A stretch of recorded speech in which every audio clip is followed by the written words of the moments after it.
12 भोग मिलने जाते हैं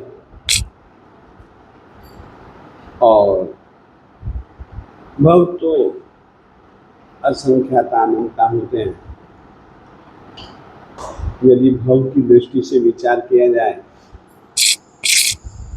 तो आत्मा का जन्म मरण तो हमेशा रहता है। निरोध की अवस्था से जीव मुक्ति की यात्रा प्रारंभ करता है। यूं कहे तो कोई गलत बात नहीं है। पहला स्थान ही हर एक जीवात्मा के लिए निरोध है और अंतिम स्थान जो है वो सिद्धि है, मुक्ति है। बीच में जो कुछ भी है वो आत्मा और कर्म की ठीक है। ले ले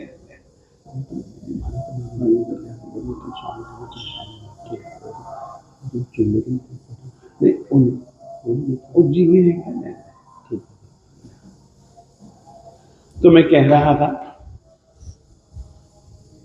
हर एक आत्मा का जन्म मरण का क्रम चालू रहता है। जन्म और मरण के बीच में जीवन होता है। तो जन्म जीवन और मरण, फिर जन्म जीवन और मरण, ठीक है। पर्याय हमेशा एक जैसी नहीं रहती है, पर्याय बदलती रहते हैं और पर्यायों के बदलाव का कारण है आत्मा और कर्म का अलग अलग तरीके का संयोग तो होता ही है, परंतु कर्मों की जो एक विशिष्ट शक्ति है फल प्रदान करने की, उसके कारण से हमारी जिंदगी में अनेक अवस्थाएं हैं, अनेक कमियां हैं, अनेक विशेषताएं हैं,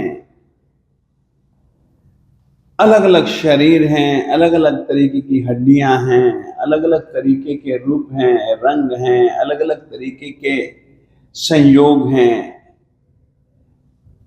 बहुत विचित्र स्थिति में डाल देता है।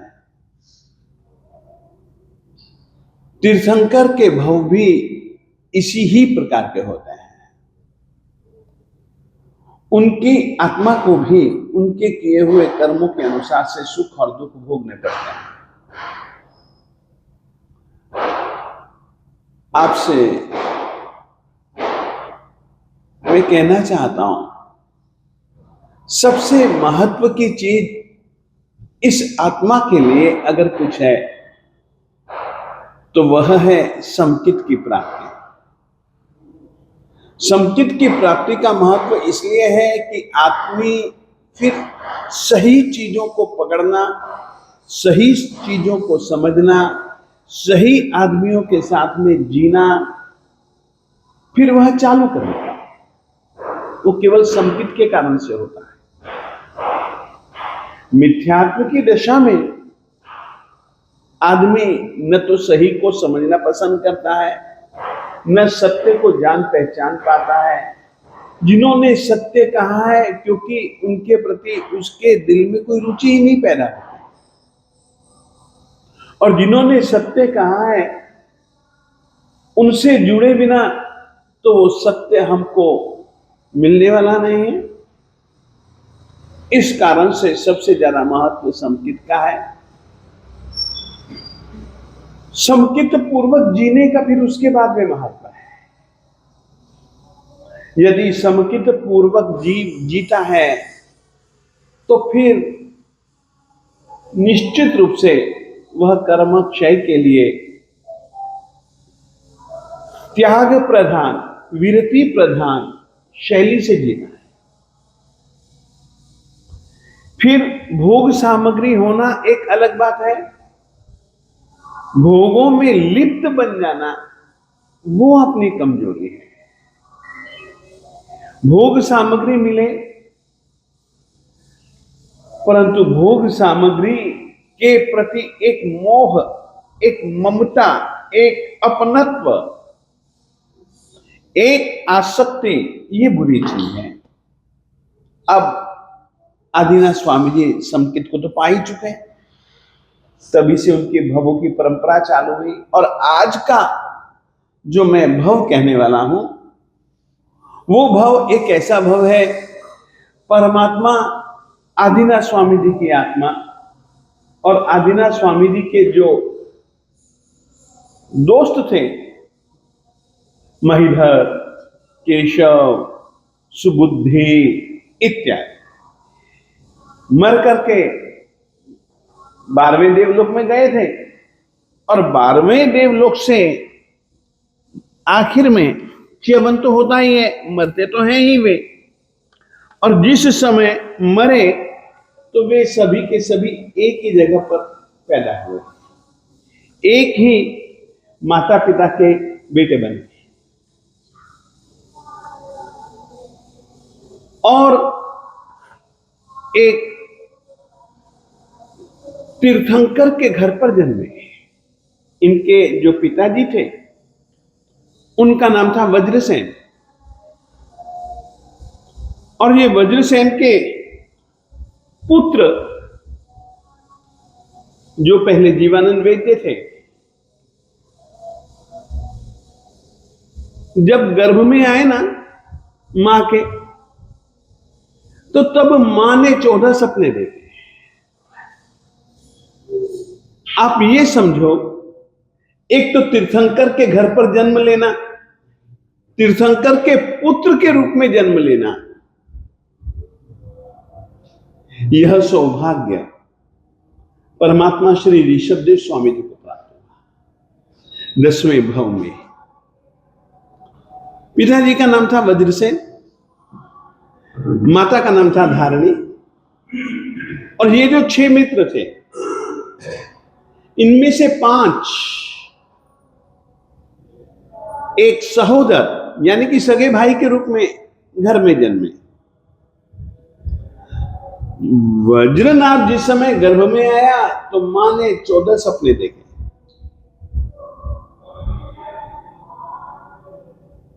जन्म हुआ, धीरे धीरे धीरे धीरे धीरे धीरे बड़े हुए,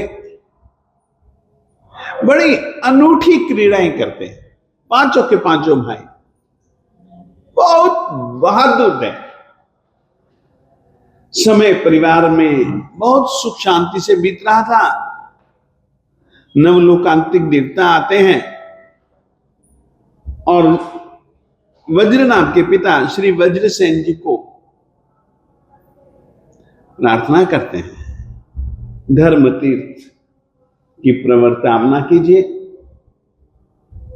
और उस समय वे वर्षीदान देना प्रारंभ करें, उससे पहले उन्होंने वज्रनाभ को अपना उत्तराधिकारी और राजगद्दी सौंप दी, और उन्होंने तो दीक्षा ले ली। दीक्षा लेने के बाद वे साधना करते हैं। साधना करते करते करते करते उनको केवल ज्ञान की प्राप्ति होती है। और इधर से जिस समय तीर्थंकर भगवंत श्री वज्रसेन स्वामी जी को केवल ज्ञान की प्राप्ति होती है, उसी समय योगानुयोग वज्रनाभ की आयुधशाला, आयुध यानी कि जहां पर अस्त्र शस्त्र का भंडार, तो जहां उसकी आयुधशाला थी वहां पर चक्र रत्न पैदा होता है। चक्र रत्न यानी कि चक्रवर्ती बनने की निशानी। चक्रवर्ती का मतलब केवल इतना ही होता है, जिस क्षेत्र में वह जन्मता है उस क्षेत्र के अंदर जितने भी खंड हैं उन खंडों के ऊपर वह विजय पाता है। और 6 खंड होते हैं। तो ये जो जन्मे थे पुष्प कलावती नाम की विजय में जन्मे थे, और उस पुष्प कलावती नाम की विजय में जो 6 खंड थे उनको चक्रवर्ती जीत लेता है। और इतना ही नहीं, केवल 14 रत्न ही नहीं, नवनिधियां भी आकर के इनको प्राप्त होते हैं। तो इस ढंग से परमात्मा श्री आदिनाथ स्वामी जी की आत्मा तीर्थंकर के पुत्र के रूप में भी और स्वयं एक चक्रवर्ती के रूप में भी ये होती है। मगर याद रखिएगा, जिसको सचमुच में समकित की प्राप्ति होती है ना, उसमें एक विवेक शक्ति पैदा होती है। विशेष करके और उस विवेक शक्ति के आधार पर वह जो कुछ भी करता है तो सबसे पहले, करने के पहले, किसी भी वस्तु को अपनाने के पहले वह सोचता है कि सार असार, असार का त्याग करता है और सार को पकड़ता है। सार असार में विभागीकरण करने की शक्ति का नाम विवेक शक्ति है। अच्छे बुरे की पहचान, हित अहित की पहचान, और पहचानने के साथ साथ हित को स्वीकारना और अहित का त्याग करना, ये फिर वो साहस करता है।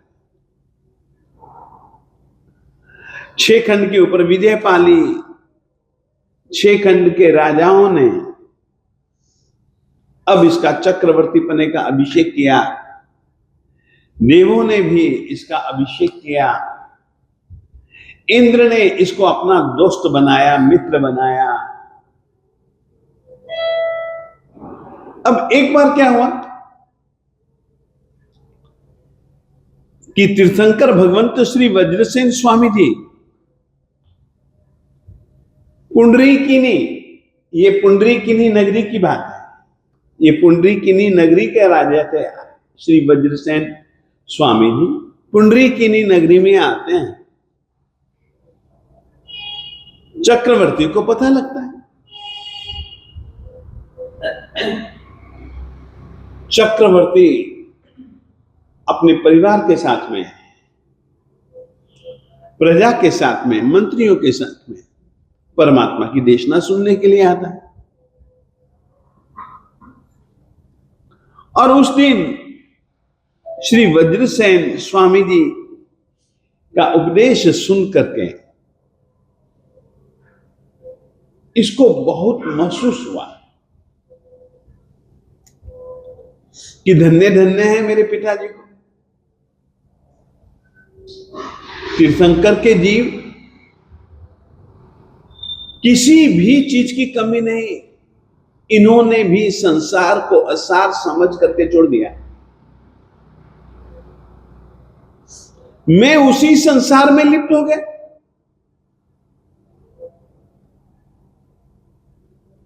नहीं, अब की बार तो ये परमात्मा पधारे हैं ना,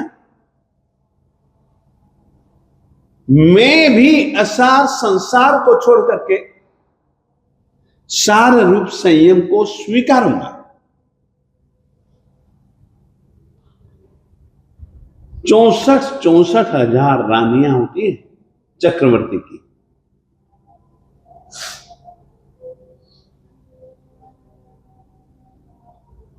खड़े होकर के उसने परमात्मा से प्रार्थना भी कर दी कि साहब मैं दीक्षा लेना चाहता हूं, अपने बच्चे को राजगद्दी पर बिठला करके आपके पास में आता हूं। जिस समय वज्रनाभ ने अपने राज्य को संभालना चालू किया था पिताजी के द्वारा दिए जाने पर। पांचों भाइयों में इतना इतना इतना स्नेह था कि वज्रनाभ ने अपने 4 भाइयों को अलग अलग देश का राज्य सौंप दिया। इनके एक सारथी था, वो भी जो 6 मित्र थे उनमें से एक, जिसका नाम था पहले केशव, वो सुयश नाम का ही बेटा था, भाई था। वो इनका सारथ्य यानी कि सारथी पने का काम संभालता था। आपको याद हो, परमात्मा श्री आदिनाथ स्वामी जी ने वर्षी तप किया ना। वर्षी तप का पालना किसके घर पर किया?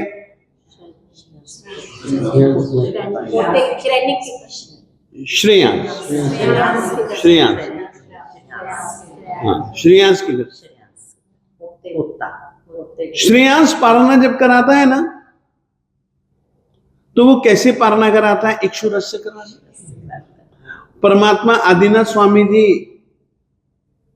कभी इस घर तो कभी उस घर, कभी उस घर तो कभी उस घर, सबके घर जाते हैं, परंतु किसी के यहां से लेते नहीं है।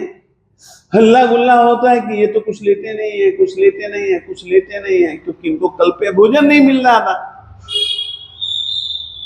श्रेयांश महल की अटारी के पास में आकर के, खिड़की के पास में आकर के देखता है और उसको जाति स्मरण ज्ञान होता है। ये जिसको श्रेयांश था वो ही सुयश था।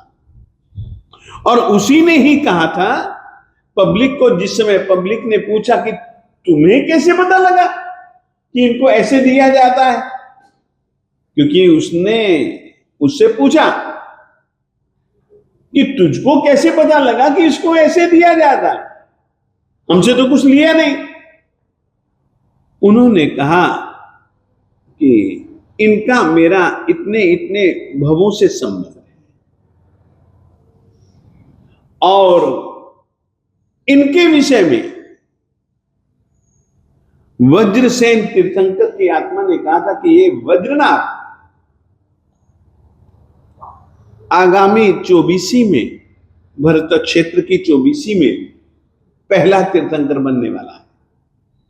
मैंने इनको देखा, मूर्छा आई, जाति स्मरण ज्ञान हुआ और जाति स्मरण ज्ञान से मुझको वहराने की पद्धति का ख्याल आया। ये आप लोगों को ध्यान होगा।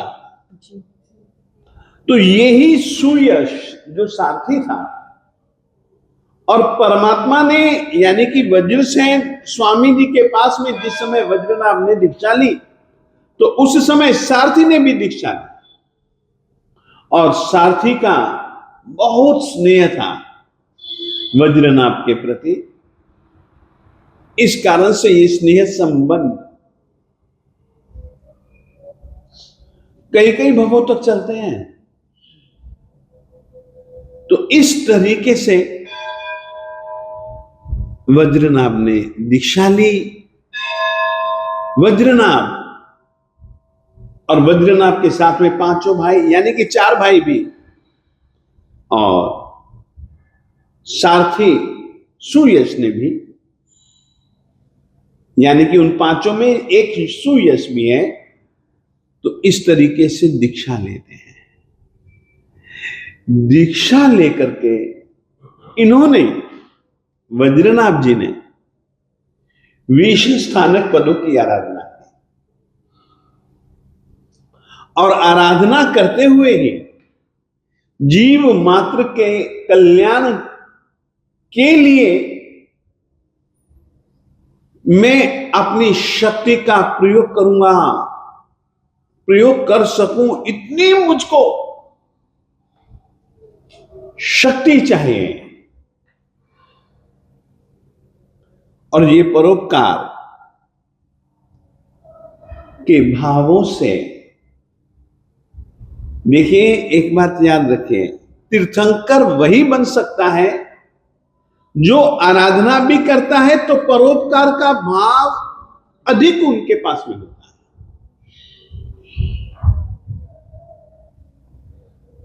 दोनों चीजें होनी चाहिए। दोनों चीजों का जब तालमेल होता है ना, नेगेटिव और पॉजिटिव का, तब जाकर के बिजली आता है। तो तीर्थंकर बनने की योग्यता वाली जो आत्मा होती है वह परोपकार की बहुत रसिया होती है। और इतना ही नहीं, उसके साथ में आराधना का संयोग, 20 पदों की आराधना का संयोग, और इन्होंने तीर्थंकर नाम कर्म निकाचित किया। ये वह भव है वज्र नाम का, जिस समय आदिनाथ स्वामी जी ने तीर्थंकर नाम कर्म निकाचित किया।